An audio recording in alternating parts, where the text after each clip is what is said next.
What's happening, folks? Back with another reaction, back with another Waaktaar Wednesday. We're returning to World of Trouble, Waaktaar and Zoe's 2017 album.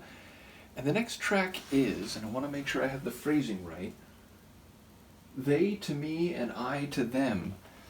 So there's a reflective or bidirectional quality to the association being made, though it is ambiguous or unspecified what that association is.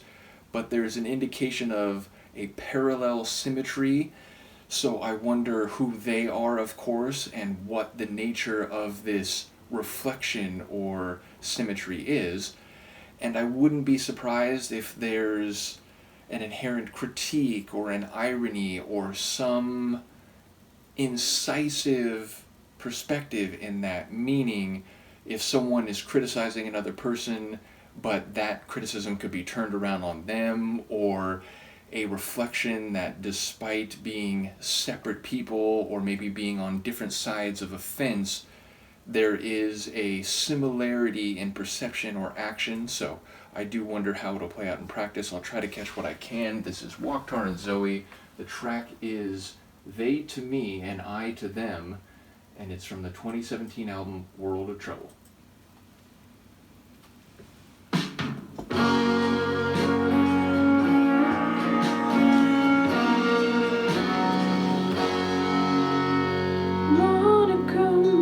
Pictures toward the entrance hall, floor to ceiling walnut shelves embrace the wall, and a makeshift vase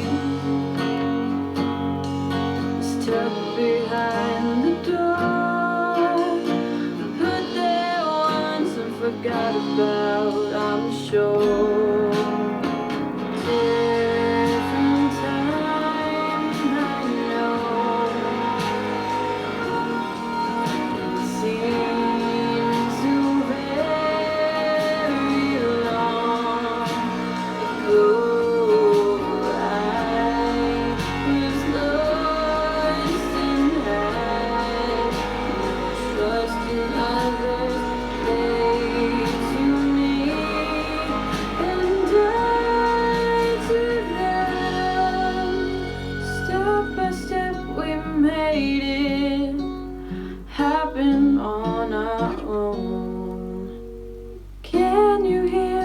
Knocking, 2 rooms into 1 with a pull-down bed, unfolding closet door. We really couldn't ask for more. Different times, I know. Seems so very long ago.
So I'll try to comment on the Sonics first. It felt like a deliberately slow, deliberate, and methodical tune. It wasn't overly energetic, it wasn't smooth, it had a weight to it, but it also had an unmistakable motion. So, again, it felt slow and deliberate, but also with a momentum, a heft to it.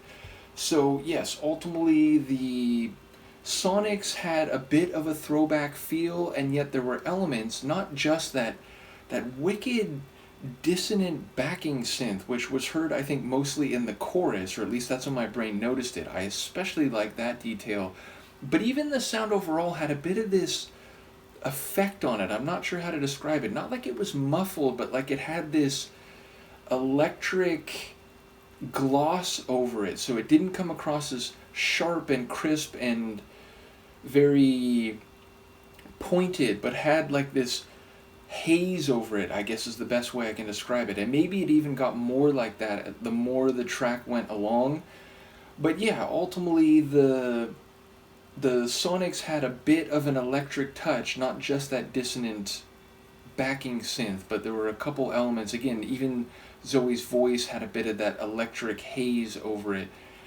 And then the Sonics, I've talked going through Savoy, where it's like some tracks have more of a Beatles vibe, some had more of a, an electronic, like a synth rock type of sound.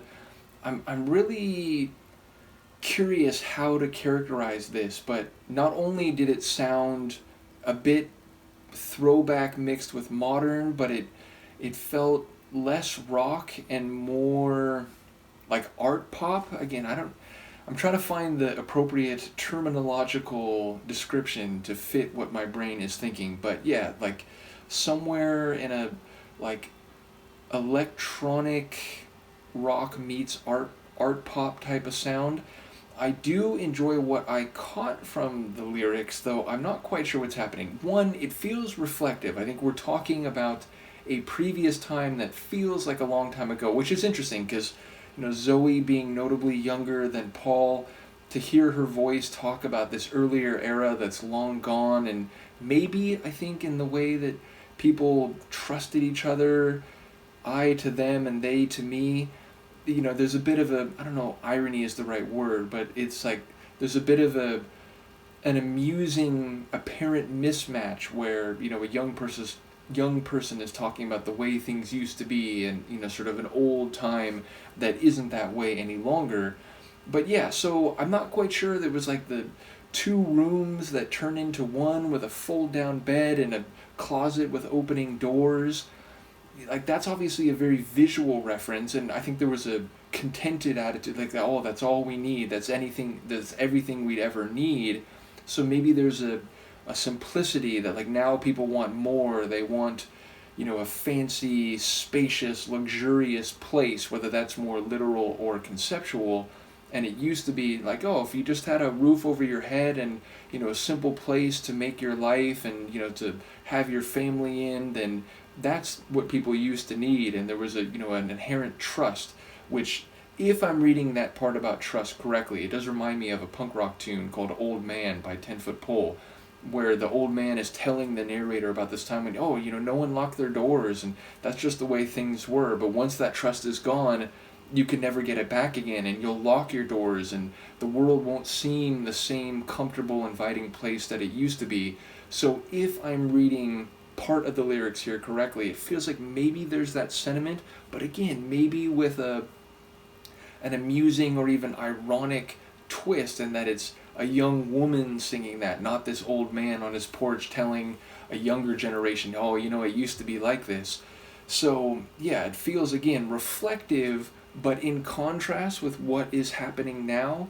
And I still don't fully understand who the they are. Are they other people, like strangers, other people out in the world, that maybe the dynamic in relation, the association with them is just of a different character now than it used to be? And is that physical description of two rooms adjoining that become one with these simple accoutrements, is that a reflective indication of the change in time and generations? So I'll be curious to hear what people have to say about this one. But I did enjoy the Sonics, which, not that I have a real sense for what their sound is. We've only gone through a few of their tunes, but this one felt more different than the other tracks on the album so far. So ultimately, curious to hear what people think about this. Let me know, and I will see you next time. Peace.